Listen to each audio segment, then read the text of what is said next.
Hello everyone and welcome to another episode of the Rouge Rugby podcast, where we talk about real Canadian rugby. I'm Stu Hardy, joined as always by Derek Brissett. Derek, there's been a lot of rugby action going on at this long Victoria Day weekend. Started on Thursday last week for us, and it's just been carrying on.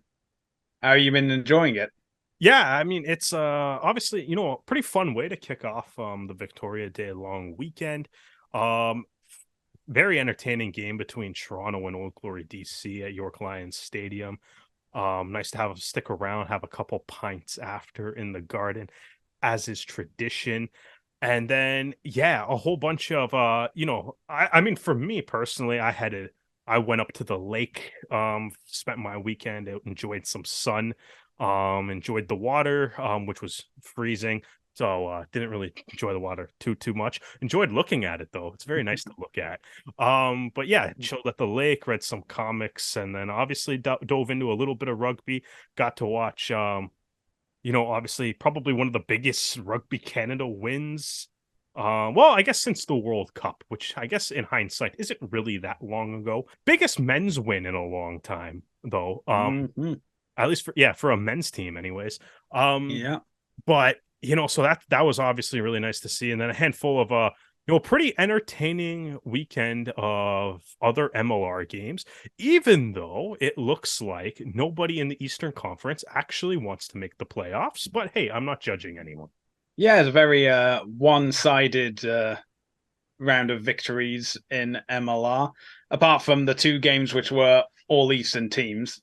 I mean, one of them was pretty much even Stevens, and the other one was a complete blowout. But Derek, there's something I need to announce on this podcast. Oh, and when you're editing this, add some sad background music. Sad background music? Oh, yeah. I've taken the time during the off season, and I'm announcing now that I will be stepping down from international duty for Wales. Following Justin Tipperick and Alan Wynne-Jones. Yeah. Okay. It was a tough decision, but I'd like to thank my friends and family. Of course, the boss, Warren Gatland, he had a few questions for me when I gave him a call. Yeah. Like, what are you talking about? Who are you? How did you get this number? Yeah. But I think it's time for the next generation of players to come up. And so, yeah, I mean, it's been an honor to wear the three feathers of Wales and represent that on the international stage, obviously. But my time, I end my career with 0 caps, and it's been an amazing journey, and I'd like to thank everyone for their support. Alex Russell scores 1 try, and you abandon your birth nation. No, it's not that. It's simply that. Justin was doing it, Alan was doing it. I thought it would be rude if I didn't. Well, just want to put those rumors to bed before, anything gets in, rugby pass or anything like that. I thought you were about to say that you were stepping down from the podcast, and I was about to text James and get him to come on full time. So yeah, actually, he'd been texting me already. What the hell's been going on with that? Yeah, exactly. Yeah. So, I mean, hey, just... No loyalty. Yeah, I guess I can just keep these severance papers, off to the side. We'll save it for another time. I'm sure it'll come up again. But yeah, gonna be weird watching Wales without Alan Wynne-Jones. Justin Tipper kind of seems like it's a tad early. But I mean, he's got to do what's best for him, I guess. But it's definitely gonna be weird watching Wales without those guys, though. So an incredible statistic was announced on Twitter when Alan Wynne-Jones announced his international retirement. Of all Wales tests, Alan Wynne-Jones has played in 20% of them. This test dating back to 1881. So he's played. Wow. So that's 1 in every 5 test match for Wales. That's crazy. So he has 158 caps for Wales, plus 12 caps with the Lions. So 170 caps. I think it's going to be really tough for anyone to match that. Although, then again, you could have said the same thing for Richie McCaw as well, and look how that turned out. Yeah, exactly. And then, that lasted 5, 6 years. Who's the next guy up? The most Oh, international caps. Yeah, no. Now it's a race to see who can Google something faster because neither one of us is smart enough to be able to pull that piece of trivia off the top of our head. so I think the next available player, like the same next player that's still playing, It's Whitelock. is Sam Whitelock, who's Yeah, currently who's on third? 143, and he's in the same position as Alan Wynne Jones of Lock. He's his first cap came in 2010, and obviously we won't know until later this year if he's going to be selected for the I'm going to say Tri Nations. That's right, the Rugby Championship or the World Cup, or like any warm up tests that New Zealand may have. After that, it's James Slipper for Australia, who is a prop. Yeah. Michael Hooper, who I'm pretty sure is retiring after this World Cup on 124, and Ben Youngs. He better go the distance in the World Cup then maximize those caps. Well, that's the thing. Alan Wynne Jones is on 170. Sam Whitelock is on 143. Yeah. So that actually is a good question. Why are they not retiring after the World Cup? Like, why not just play? Like, I guess Tipperick's got some sort of injury, right? I think it's sort of thing. So we have to remember that Alan Wynne Jones is also in his late 30s, and I think Justin Tipperick as well. He's in the so he's Alan Wynne Jones is 37. Yeah, and when you look back at the world, too, but when you look back at the Six Nations last year's international autumn internationals and other things like that, you've seen that there's maybe been like a choice to go with younger players and allow them time to grow and get more experience, because they're going to be the players that are going to be established for the national team for like the next decade. And my theory, which isn't confirmed in any way, shape, or form, is that they were included in the larger training schedule for Wales. So this is going to be before they announce the official World Cup squad.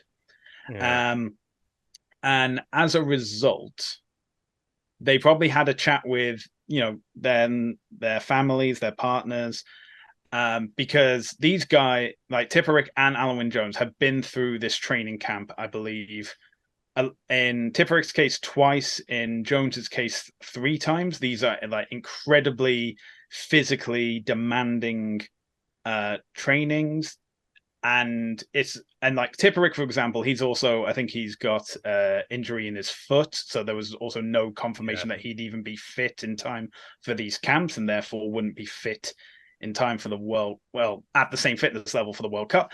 Alan Wynne Jones, again 37.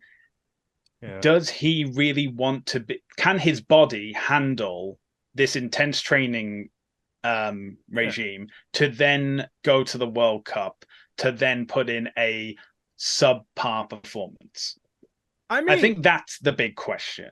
And again, this is all down to them. So I think on their behalf, it's probably better to say, I'm gonna retire now. It's gonna be on my terms, rather than Gatland saying you're not coming with us to France and then announcing your retirement.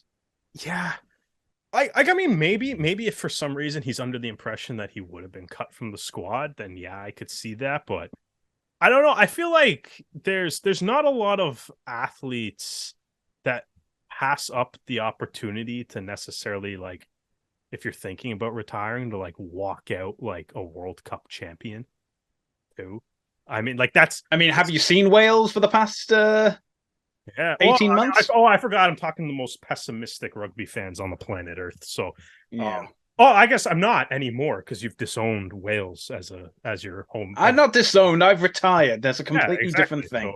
So, well, I mean, it's one of those. I think that's part of the thing. It's like that's what adds to like Richie McCaw's legend and stuff too. Right, the last game he played, he won the World Cup. and then called it. Same with like Dan Carter and a handful of other guys on that All Blacks team. But yeah, but at the same time, is like that's the All Blacks as well. yeah, I mean, like yeah, look at Stuart. There's a different standard between the All Yeah, Blacks and but then like look at Stuart Hogg, for example. He's announced that he's going to retire after the World Cup. this is what I mean. There's a lot of guys. Do you think that he's going to retire on a victory? No, but I think he wants to. Yes, he wants to. He wants to, though. He wants to, but I think as well is that when, first of all, and also, sorry, I should say, because it's a team sport, and it's like, are you going to be the best? You don't have to be. Like, you have to be on the team. You win the World Cup if you're still on the team. He can be. Yeah, but if you're not making the team because you're not physically at the level you were 4 years ago, still get the ring. Ring? What the hell are you on about? I don't know. Did they not give them? No, get out of here with that North American garbage. Why? What do you get if you win the World Cup? You get a medal. I guess you get a medal. Yeah, you get a medal. They don't do like a championship rings, man. Jeez, no. Yeah, we really do sports better in North America. You never see those rings besides as soon as it's given and then in the box afterwards. Guys wear them all the time, dude. I will say that from my experience working at the Hockey Hall of Fame, guys wear those rings all the time. Because they're at the Hockey Hall of Fame. Yeah, but, that's why. Yeah. But either way, the medal, the ring, just the chance to eat mac and cheese out of Webb Ellis Cup, whatever you want to do. I'm going to pretend I didn't hear that. Like, let's go back to what you don't eat or drink out of the Webb Ellis Cup. What is this? No, drinking is one obvious thing. Eating out of it, good lord, man. We need to send some hockey players around the world and teach people the proper usage of trophies. We need to teach you trophy etiquette. Good lord, mac and cheese. Goodness sake. You eat that mac and cheese, cereal, poutine, you name it. Whole testicles, everything's been eaten out of the Stanley Cup. I'm not even making that one up. Yeah, and that's why it's as far away from a rugby field as possible. No. But anyway, let's actually get back on track and let's talk about the games that were held this past long weekend, starting off with the Arrows versus DC, another home game, this time on the Thursday night. And you know what? For a day that had a frost warning in the morning, it was a pretty decent turnout.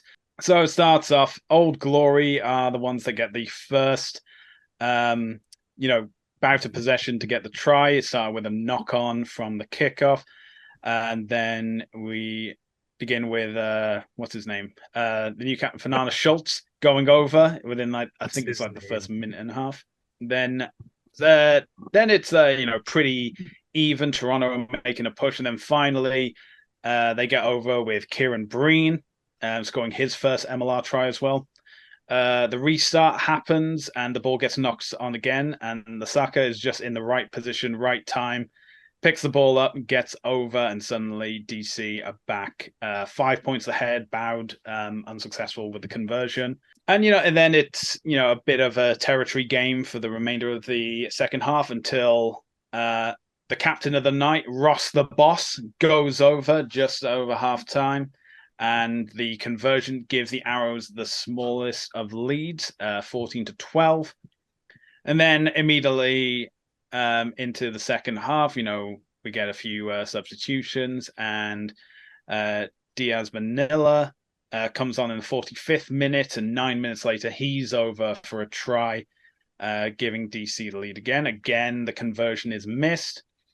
Then it really piles on with Young getting a try in the 65th minute, giving DC their try bonus point. But then we also have new signing Liam Bowman, who had to come on much earlier because of an injury to Mitch Richardson. MLR debut and gets his first try as well. And that gets converted by Peter Nelson. So we're now in back to, I think it was just a small, close lead at this point. And then, getting towards the end of the game, and just when you think everything's okay. It's only everything's yeah, I think the Arrows are like 2 points ahead at Yeah, this it's point. it's 24-22 at this point. Yeah, 24-22. This was a very close game, especially in the second half. And then Lefebvre finds the gap, goes through and gets an automatic 7-pointer. So it gives the DC, the Flags, I should say, a 5-point advantage. But there's still time in the game. There's still chance to get this back. And eventually the ball gets passed out. A pass gets tapped by a DC player. There's a little bit of a scramble off. It was off a DC player, was off an Arrows player, but regardless, it ends up in the hands of Bowen, and he dots it down. The referee claims it came off the chest, or I should say, like the trapezius muscle around about here. And the scores are all level. Nelson lines up for the kick, and he hits it, and it curves to the left. The flag stayed down, the clock is red, and the whistle is blown. And the Arrows finish the game 29-all with DC, the first consecutive draw in MLR history. So yeah, it's another historic record-setting. It's a historic season. Yeah, unreplicated, never before, maybe never again. Shattering records in MLR now. It's great to see. Yeah, I mean, that's a tough game, man. There is, this game is going to be maybe another one that we can kind of add to the list of the Arrows maybe shoulda, coulda, woulda won.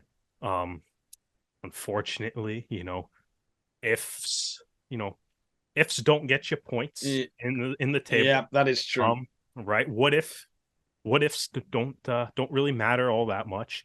It's all based on kind of what happened. I think if this is a game, I think obviously the Arrows were definitely in a position to win it.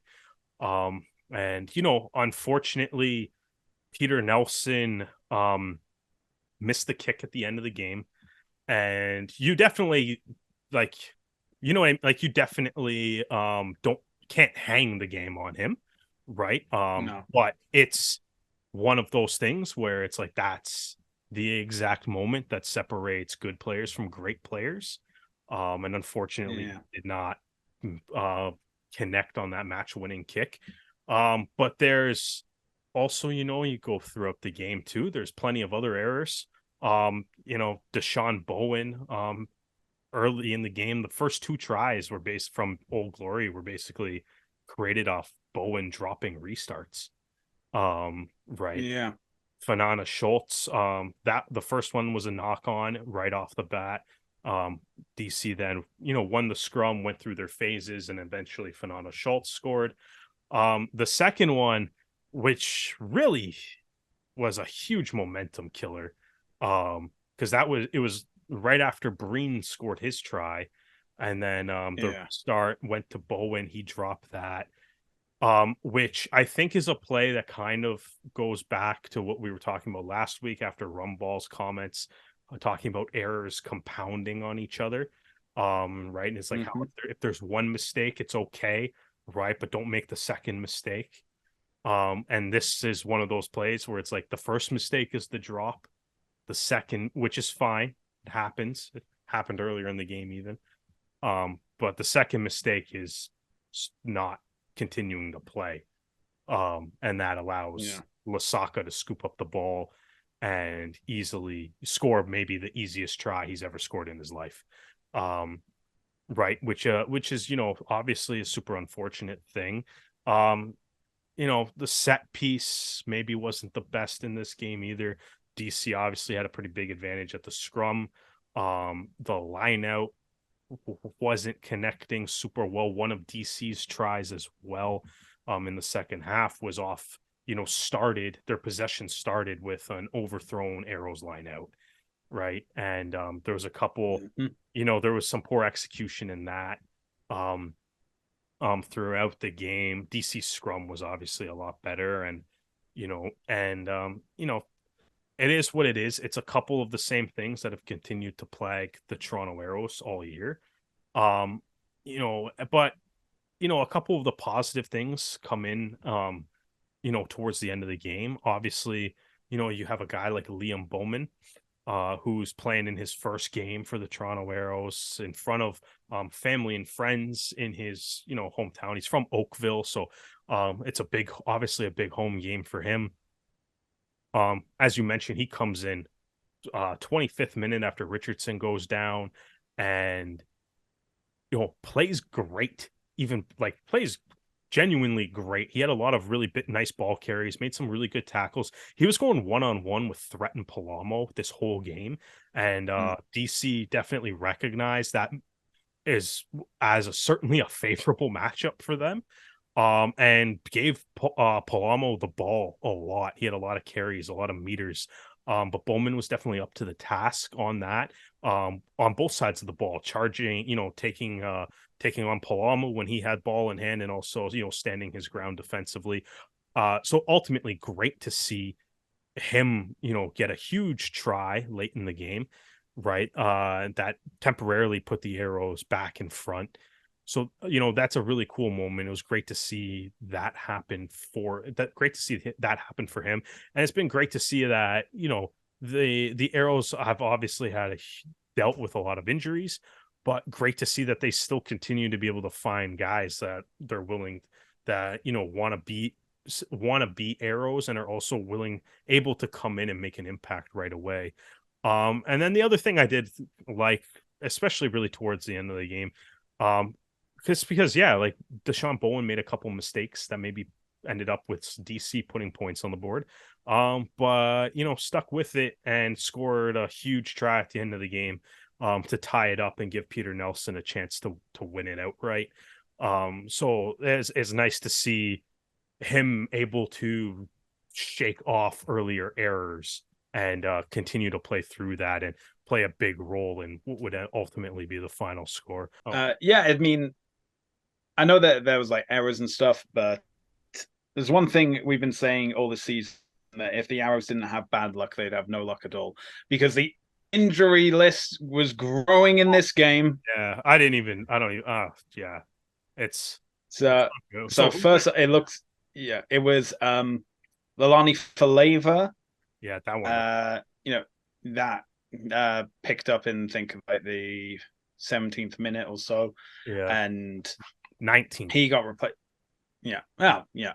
Yeah. I get within before the first hydration break, Yeah. and he was taken off, replaced by Connor Grindle, and from just having a chat after the game, it doesn't look good. This may be the end of his MLR season, but we will wait on the injury list to inform us of that. Yeah. Then we notice Bowman coming in on the 25th minute, and from where we were in the stands, and I guess the cameras as well, you can't really tell where Richardson went down, but he was off on the sideline. He was being assisted. He got like cleared out in a ruck. It's not like a malicious thing or anything. It just looks like he got a shoulder to like the kidney or something. Yeah. So and, I'm not sure what that injury would be. It looks like it really hurt. Yeah, I mean, I think that was more of a preventative measure, just making sure that he's okay. Yeah. And then Adrian Wadden at about the half-hour mark got taken off for a HIA and unfortunately didn't return. So that was a bit sad to see. But then Shane O'Leary too came off in the 49th minute, but that's a little unclear if that was strategic or if he has something bothering him too. Yeah, I think remember watching the game, he wasn't like hobbling off or anything. He was just jogging off when that happened. I think it may just have been a tactical decision to have someone like Faust on there with like a bit more of speed and maneuverability. I mean, I hope it's a tactical. Yeah, that's what I'm hoping as well. I'll say probably some of the. I know like we always have a long list of standout performances, but Tyler Wong was great in this game as well, going for 60 minutes until Ayaza came in. Yeah. Mason Flesh had another standout performance. I mean, But Flesh has we been have to real good the last like 3 games. yeah, he's been really putting it in, and obviously, coming back from temporary injury is obviously, wants to prove himself. We got to give credit to the captain of the day, Ross Brody, coming in for like 58 minutes before being replaced by Will Grant. Lucas Rumble was on the field at the time, so Lucas took over the captain duties. Travis Larson went the full 80, and you can see in the He's been real try good. celebration at the end. He's been great He's as been well great the since last coming few back from games. injury Yeah. as well. So yeah, Yeah. it's good to see And these guys coming back and being able to perform at yeah, a high Tassie's level. been really good too since last like 2 to 3 games as well.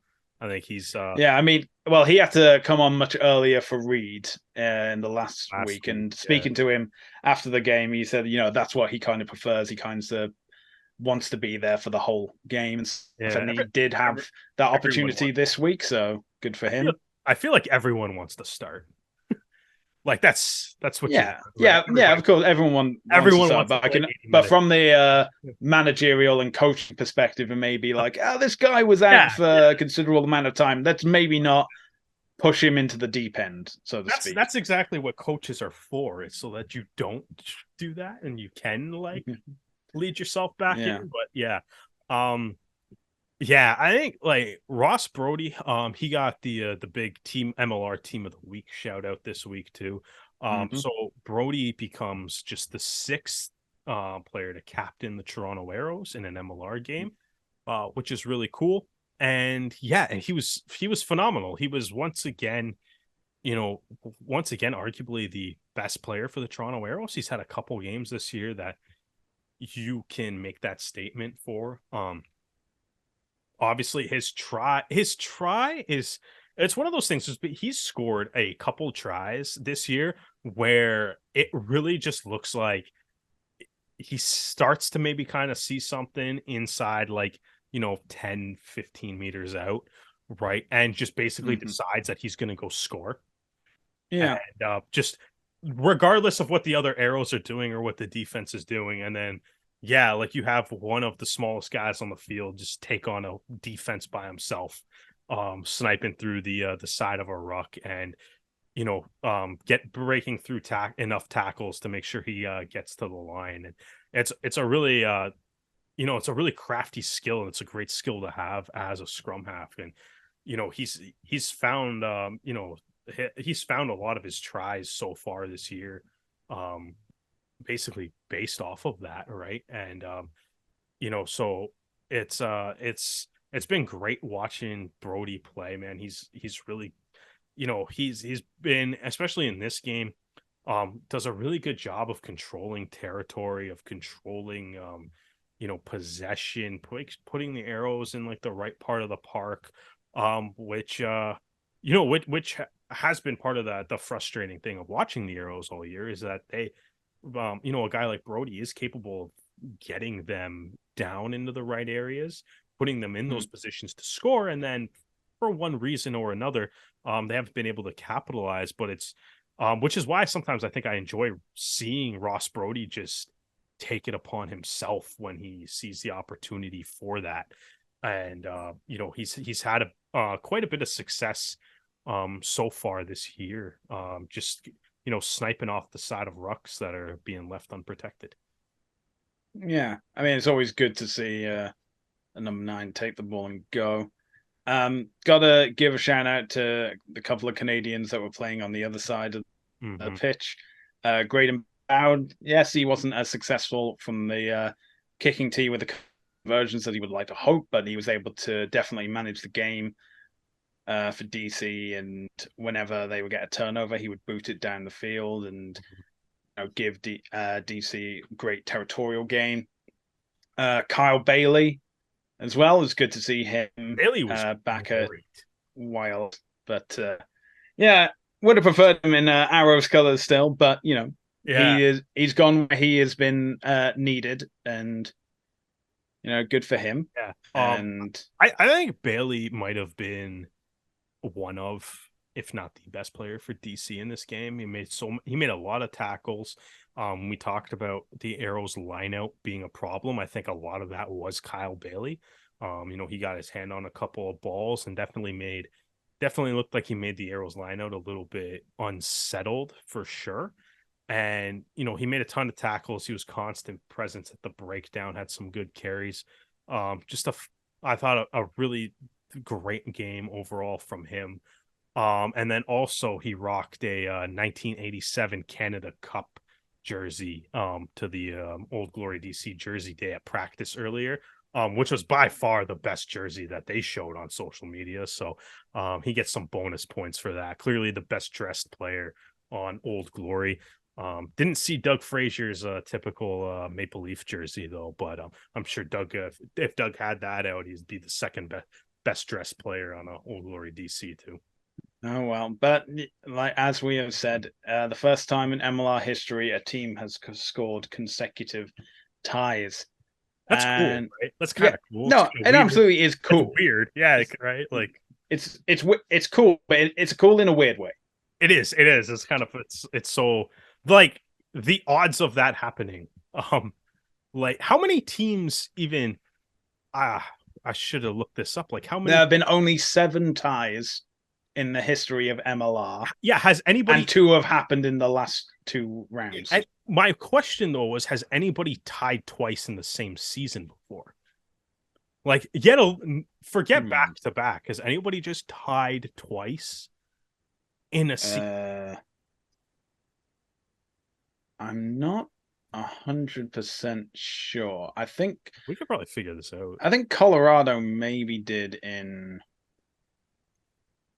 Yeah, Colorado and Utah both tied 2 games in 2019. 2019, nice. All right, so yeah, it's been a while. So it's obvious. Yeah, it's kind of unfortunate. I mean, I'm sure even like the Arrows players, like you would obviously want to have the win. And I mean, Peter Nelson, I'm sure you could see his reaction on the broadcast after if you rewatch that game. And it's like, yeah, he's obviously disappointed that he missed that kick.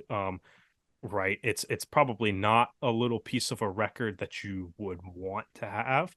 But it's also like a weirdly kind of a cool stat line, I guess, in a season that maybe hasn't had the most super cool things happen to it. It's kind of weird, like that they have more draws than wins, which is maybe not the best way to look at that stat line. But it's I mean, you got 6 out of a possible 10 points against 2 teams fighting for a playoff spot in the Eastern Conference, which is really, if you just kind of base that off of like, I mean, if you just base it off of like points in the standings, it's their best 2-game stretch of the year. Yeah, I suppose it is. Which is like, I mean, if you look at nothing other than points in the standings, which, I mean, DC, well, I think that's part of the thing too, right? It's like DC, like in this game, I mean, I think DC's got to be like really quite disappointed in it. Yeah, I think DC would be furious that they allowed that game to slip away from them.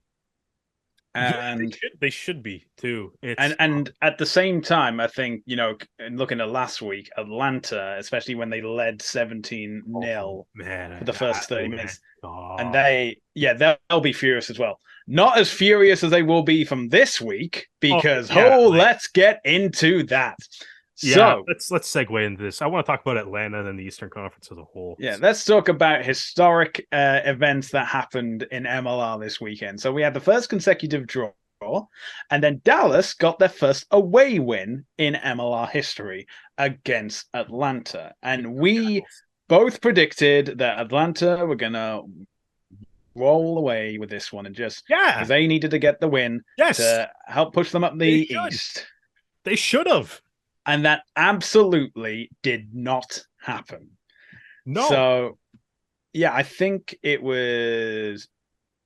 I don't know if Dallas scored the first point. Atlanta scored. No. Atlanta scored the first try, and then Dallas followed it up afterwards, and Yeah. then Atlanta scored again in the 45th minute. And you're like, okay, we've Yeah. had our fun. Winning this game twice. I know that it was because Kotze got 2 tries for Dallas. Yeah, he did. But the first one, the conversion was missed. So then to make up for it, Elias scores the drop goal in the 40th minute. But then Atlanta gets the first try of the second half, and it's like, oh, there goes the momentum. There we go. We're back to regular performance, regular scheduled Speaking programming. of things, is that the first drop goal in Jackal's history? I'm gonna say yes, but we'll have to relay this by James.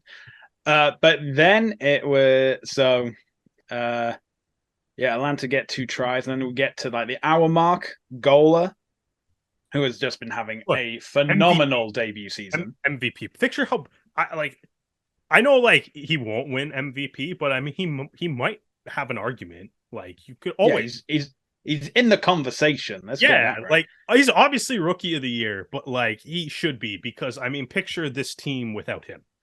Yeah, like nowhere near. Yeah, and then Kotze gets his second try before Milanos gets the bonus point try, and Talapusi picks up a consolation try for ATL. But after that, the final whistle goes, and it is Atlanta 19, Dallas 27. Like we said, history is being made this round in MLR. I know, and like I also said, there's nobody, because obviously we can blitz through the other Eastern Conference game, which was New England beating NOLA 50-3. Just to put the final rubber stamp on the fact that it appears that nobody in the Eastern Conference other than New England wants to play in the playoffs. Interestingly enough, with that try bonus point victory over New Orleans, New England become the first team of MLR 2023 to qualify for the playoffs. Yes, San Diego Legion do have more points. However, Seattle is closest, and Utah and Houston are still within spitting distance. They're still... Houston would be second in the Eastern Conference right now. Yes. And they're on the brink. I mean, that's a battle in the West, but it's a battle for a completely different reason than it's a battle in the East. Yeah. I mean, you have obviously Old Glory right now is sitting in second. They're 5-6-1. New York is the only team other than New England that's at 500. They're at 6-6 coming off their bye week. And it's like, you have a whole bunch of teams floating at or just below 500. DC is second in the Eastern Conference with a minus 10 point differential too. They got 11 bonus points though. That's what's saving them right now. They got 11 bonus points. So that's what's elevating them, higher up the standings. But like, it's like, okay, so I know Toronto has obviously put a little wrinkle into this by having draws against Atlanta and DC. Like I said, if you're a DC or an Atlanta fan, like I think you can be really frustrated with those games against Toronto, because Toronto's really the only team that's feels like they're maybe too far back for to make the playoffs. No, they absolutely are. They will be eliminated too far this back. round. Yeah. They can. Well, I mean, I don't know. I guess it depends on. Yeah, they can still get to 5 wins, which, Either way, you're obviously going to need more than 5 wins to make the playoffs. So, but it's like, so you kind of get that, and you get the draw against Toronto. Now, if you're Atlanta, you're in the middle of this playoff race. Nobody looks like they're pulling away from anything other than New England, who, again, their only 2 losses are against Western Conference teams. Mm-hmm. But if you're Atlanta, you came away, you got back-to-back games, the last place team in the Eastern Conference, and think Chicago was technically last in the West before this week too. But you have the last place team against the Eastern Conference in Toronto and the Dallas Jackals, who are like what 1-30 in their franchise's history at this point. Right. And it's like and you have the Jackals at home. At home. Yeah. And you come away with 3 out of a possible 10 points against not no judgment, but just based on the standings, 2 of the worst teams in the league. Yeah. Come away with 3 points? Like, do you want to play in the postseason? Do you want to be here? Like, because it doesn't look like you want to be here. Like genuinely. Like, I'm just asking the question, like, do you want to play in the playoffs? You can't lose. You can't if you're Atlanta, you can't draw Toronto and then lose to the Jackals at home. And and expect anything other than like an I mean, you might as well go like, I don't know, like Daryl Sutter, former Calgary Flames coach, had a fun quote about the Colorado Avalanche last year, saying like he feels sorry for whoever plays them in the first round because it's just a waste of 7 days. And I'm like, I don't know, is that how the Eastern Conference feels about New England right now? It just be like, I don't know, like it's a waste of. It's like we might as well go to Mexico a week early. Like, what's the point? We're playing for the right to get slaughtered by New England, so nobody wants to. Like, New York doesn't play this week, and they somehow are in better shape than all the teams that did play this week from a standings point of view. I mean, I don't know. Like, nobody in the East is showing me like. You have New England's obviously the best. Toronto is obviously the worst. And then you have a whole bunch of mediocrity in the middle that doesn't seem capable or interested in separating themselves in any fashion from the other Eastern Conference. Right. Okay, we're moving away from the East because the next 2 games we're talking about are all Western affairs. Utah versus Houston, which is essentially a battle for the remaining playoff position.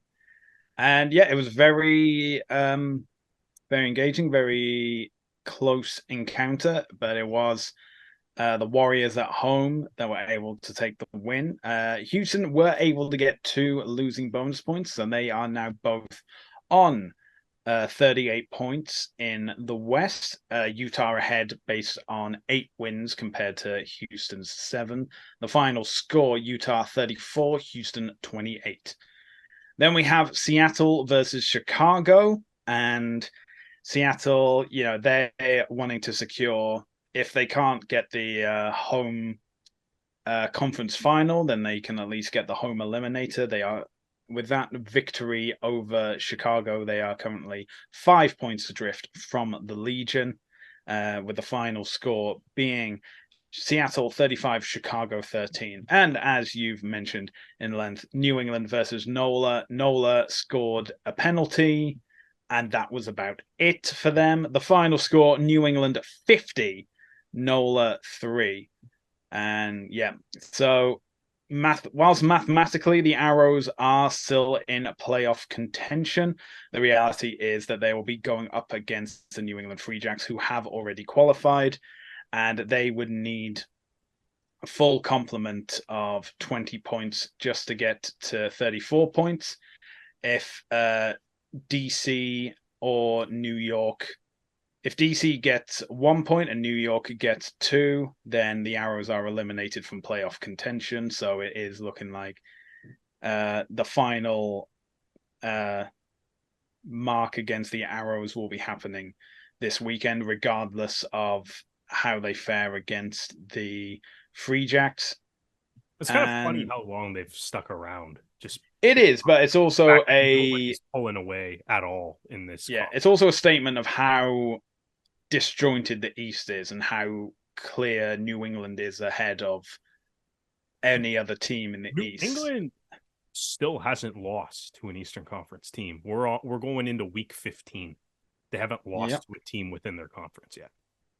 Yeah, and I'm not entirely sure what New England's remaining schedule is. I mean, obviously, I know that they will be hosting Toronto this coming weekend. But I'm gonna let's look just have. for it. I'm just having a quick gander myself of what the schedule unfolds for the Free Jacks. I mean, well, I won't say they'll be putting their feet up and taking it easy, They but got they got Toronto, mm-hmm. Atlanta.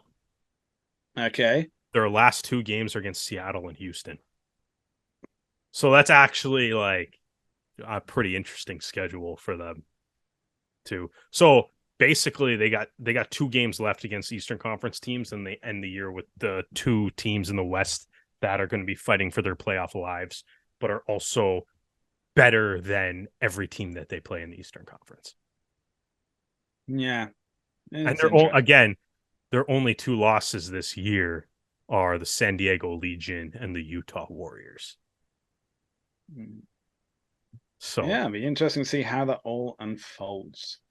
Okay, let's move from this side of the Atlantic across the pond to London, where we had the final round of the Men's World 7 Series taking place. Now, New Zealand, they'd already won the men's competition, and therefore there was a, ranking of the 12 teams that were going forward, blah, blah, blah. No one cares. no one cares. The only thing that mattered to us Relegation pool. was the elimination pool between Canada, Kenya, Uruguay, and Challenge Series winners Tonga. So the first fixture up was against Kenya, and that was a 24-19 loss. Not the best of starts when you need to basically win all the games. Then they had Uruguay, and that came right down to the wire. The final score, a 21-19 win over Los Teros. And then finally on the Sunday, the final pool stage was a phenomenal 43-7 victory over Tonga. Kenya had also beaten Tonga, but they lost to Uruguay. And that meant that Canada went top of the pool with Kenya. So they then had an elimination match, which was essentially for 13th place, but a winner takes all scenario. And going forward, it was a tight encounter. Canada scored first, and Kenya scored back until finally Canada was able to score in the corner, and they were able to get the turnover right at the death, kick the ball into touch, and win the match 12-7. And in doing so, the men's retain their core status and will be part of the World 7 Series for 2024. A phenomenal performance by all the guys out there. Guys were posting on Twitter saying like how incredible certain guys were, such as Brock Webster was doing phenomenal stuff out there. But seriously, all these guys had, they knew where they wanted to be. They knew what they needed to do. Yeah, they may have slipped up in the first encounter with Kenya, but they were able to claw it back and secure their place in the World Series. Yeah. So, As I think I said at the top of the show, Alex Russell may have scored the biggest try by a Canadian men's player in like, I don't know, 8 to 10 years, maybe. yeah. Whether that's 7s or 15s or like, it's obviously, it's a huge victory for the Canadian men's 7s teams. Being able to stay, so the men and women's team will obviously both be core status teams on the 7 series next year, and with that comes obviously there's a whole bunch of things that it's just nice to have them retain the core status. Whole bunch of like side behind the scenes things that really helps. Obviously does probably means that there's not going to be a big funding hit because they get to stay on that core status, right? So they're playing for a lot of like financial incentive as well. And it's obviously great to see that Canada retains that status and is going to stay on the series. Hopefully we still get have they announced where all the tour stops are, or is there a chance that No, I think that'll be announced nearer the start of the 2024 series. But the original plan they did say was to have 7 big events throughout the But year, so there will I be mean, a reduction in locations. I don't know if this is just because I am Canadian, but I feel like the Canadian Sevens is a somewhat popular and big event. Like I don't Hmm. know if that's just me looking at it through my, maple leaf shaped sunglasses here, but um it's like, so I'm kind of hoping, like, obviously if Canada has both the men's and the women's team um in there, let's say in the tournament, it's like hopefully that bodes well for maybe Vancouver sticking around as a tour stop. Um I think another like soft, like another reality of the situation though, man, is it's like you kind of look at the games that Canada played, and they played Kenya, they played Uruguay, they played Tonga. Um, as you said, Stu, like Uruguay beat Kenya, like Kenya beat Canada. Like there was a whole, like it was a tight pool. And this new format that they're going to next year, I am super excited that Canada won and gets to stay up. But this, as a sad side thing, this kind of sucks. Um, Yeah. because Well, like, we've already talked about yeah, how poor the oh, Sevens World Cup has become because they've oh, had to. They're like, oh, we're expanding more teams, but we're also still having it over 3 days, so yeah, everything matters and nothing matters. yeah, And I get it's like, oh yeah, you want to align closer to um the Olympics because then it's easier to get well, more I think eyes on the products. Like more people, when people are watching the Olympics, they're going to be like, oh, I want to see more of this. And then if you say, well, it's the exact same thing but over 3 days instead of six, yeah, and then you have more people in. I So mean, I can see where they're coming from, but I mean, again, I'm going to depend on. that's It's not going to even. depend on execution. I want to see how the next season goes, and then judge it from there. That's not the point I'm trying to make, though. Like, who cares how the next season goes? It's like you're eliminating tier 2 nations from participating. Like Well, Kenya's a great sevens nation. Like they have like guys yeah, like Collins and Jera, like alone. Like that guy's a sevens legend, and now like you know kids that grew up watching him are gonna have less of an opportunity to like participate in sevens or play sevens and like at the highest level, because now Kenya is gonna have to spend this year, and what however the there's probably going to be less funding for them, and however that goes and impacts them, right? Like if yeah, players, like if guys decide to retire or pursue other careers or interests or anything, or how that impacts their like just their player pool, their registration money, whatever, right? All like the all the off the field, like administrative stuff that this is probably going to impact with Kenya, with Uruguay, with Tonga, right? Who are all three of those are like great rugby nations, right? That are like kind of staples at World Cup events or the Seven Series or, any type of global event. And all three of them are now going to be playing in, a secondary competition and stuff, right? And it kind of, yeah. I think World it's Rugby not a and great, like, I the don't think Seven World Series Rugby's, needs to really, yeah. when they're coming out and saying like, okay, this location, these seven locations, they're going to be hosting core events, and then you can have like satellite sevens events just to put a But phrase, it's, which is as in like these are sevens competitions where we can have smaller teams come in. So let's say, for example, because the let's say World Rugby, they're gung ho on having USA host the LA Sevens, and that can be the Americas Sevens. But let's say that the Vancouver Sevens happen, but it's not part of the core seven series. So you get to invite other teams to come and participate. is that going to be like And appealing to fan bases if Canada's not there?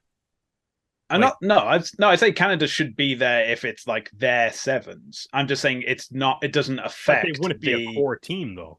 They'd be a core team, so they would have to go play the core team events yeah, under. but it wouldn't be at the same time. It's not Why would overlapping. you? But why would you play an extra tournament then?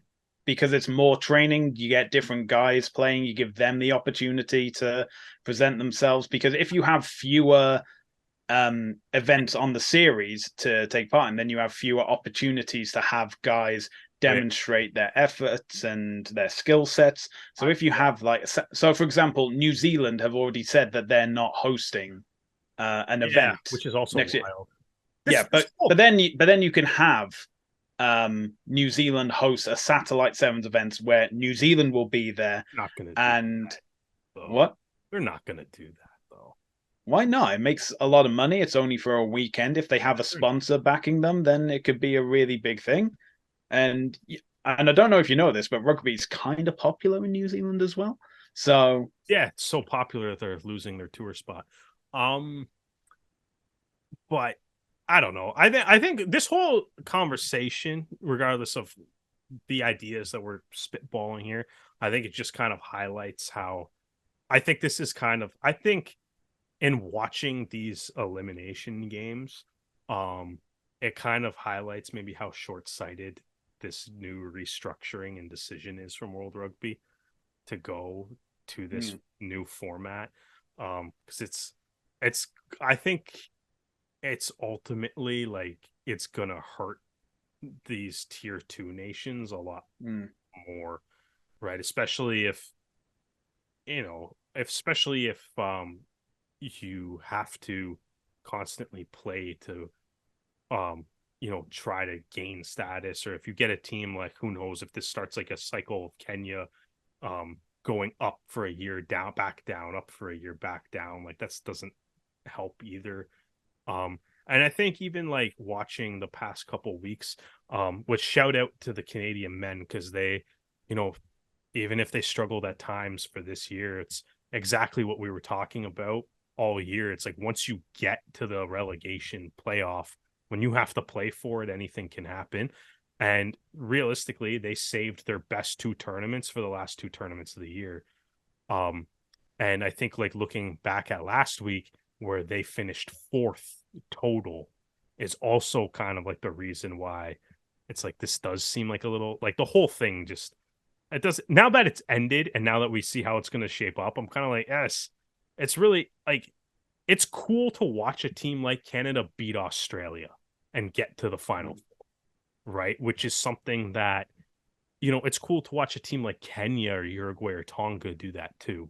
And it's like, we all know that these are all teams that are capable of doing that, but 3 of them now are not going to get that opportunity for at least 2 years. Right. Yeah.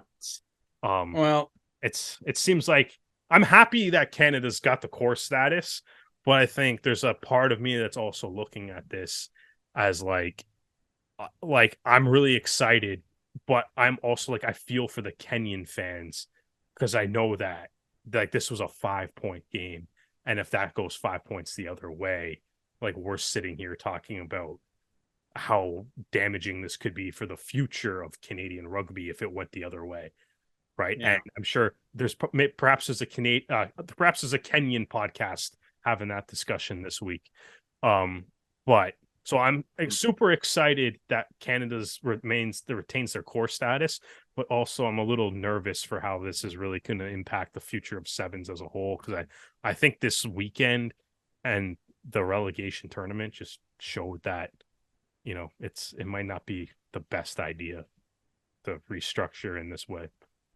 Well, the next instance of sevens actions for Canada will be the Rugby Sevens qualification event for Paris 2024, which will be taking place at Starlight Stadium on August the 19th and 20th later this year. All right, we've had enough time in England. Let's get all the way back to Canada and the United States, because we need to do our predictions for round 14. So first up, we have New England versus Toronto. Who have you got, Derek? Toronto wins 95-3.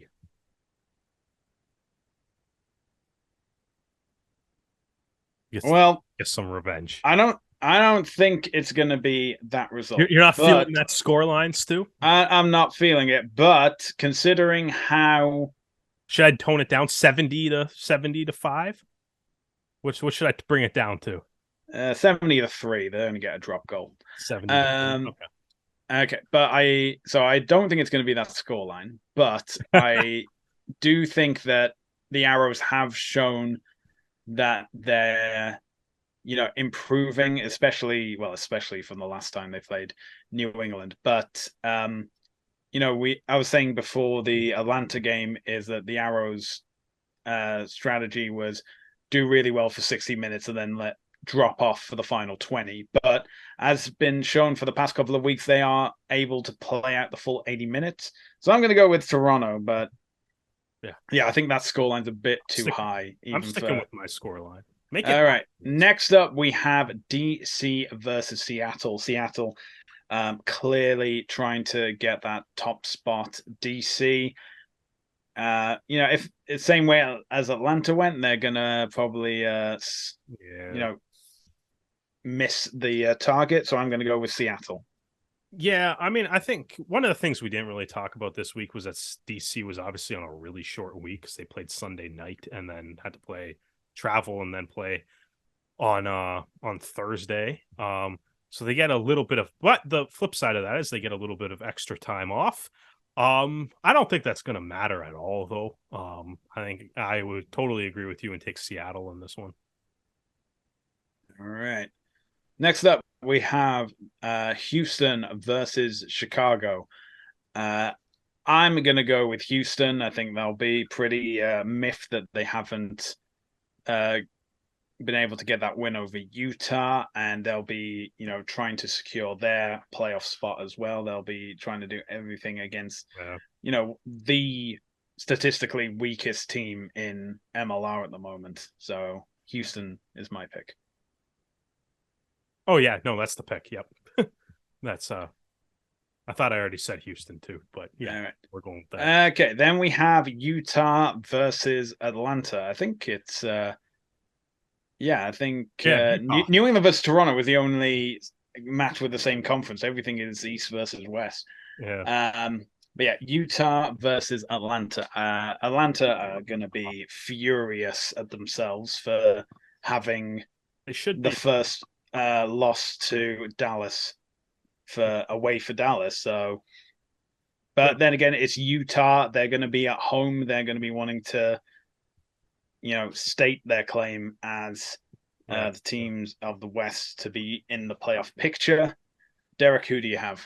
Oh, Utah for sure. I think it's two teams that really need a win to make the playoffs, and Utah beat Houston last week, and Atlanta's been struggling against teams that they should be beating, but haven't been able to do that, either draws or losses. So I mean, they're both they both really need this win, but I feel like based on the last 2 weeks of watching them play, I think Utah just wants this a little bit more than Atlanta does.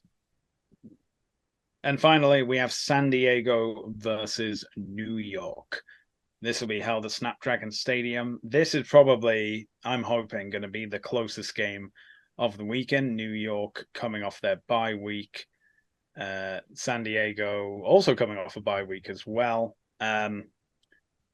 New York, they're third. They're still third in the East, but they'll obviously want to state their claim as the defending champions, and San Diego also want to be getting that Western Conference final. I am going to go with San Diego. Yeah. So, you know what the kind of funny thing with this is that New York is 6-6 right now, which means if this week goes the way we have predicted it to go, if San Diego beats New York, that'll mean there's 5 Eastern Conference teams that are below 500, which is kind of sad, but also funny. So I'm going to pick San Diego. Oh, this is going to be boring. We've picked the same teams each game. Yeah, it is. Hey, I mean, we are getting to the business end of the season. It's one of those weeks. What do you expect? I mean, okay, those games again. That they're all East versus West games, other than Toronto versus New England. So we're going to pick Toronto because they're the best team in the league. I don't care what the standings say. And then the East versus West. What did we do? We picked basically the conference that has been absolutely obliterating the other conference the entire way down this. All right. And those games are New England versus Toronto, DC versus Seattle, Houston versus Chicago, Utah versus Atlanta, and San Diego versus New York. And you can watch those games on the Rugby Network, where the Arrows games being hosted on TSN, tsn.ca, and TSN Plus. If you're looking for more rugby action this weekend, you can also watch the Premiership and URC finals, and they will be available on Sportsnet. And if you enjoy this episode, be sure to check out more as well as our written pieces on our new website, therougerugby.ca. You can also find our podcast on Spotify, S4P, and Apple Podcast. We also have a YouTube channel at The Rouge Rugby, so the podcast as well as extra interviews with players and coaches in our black box. Make sure to like and subscribe and hit the bell notification to stay up to date with all our videos. We're also available across social media, including Facebook, Twitter, Instagram, and TikTok, all at The Rouge Rugby. Derek, where can the fine people find you on social media? At Percent the Jet across all social media platforms. And you can find me across social media at Hardman, spelled H4RDMAN. Well, that's where we're going to end this episode. Derek, thank you for joining me, and thank you all for joining us for another episode of the Rouge Rugby podcast, where we talk about real Canadian rugby. We hope you can join us again next time.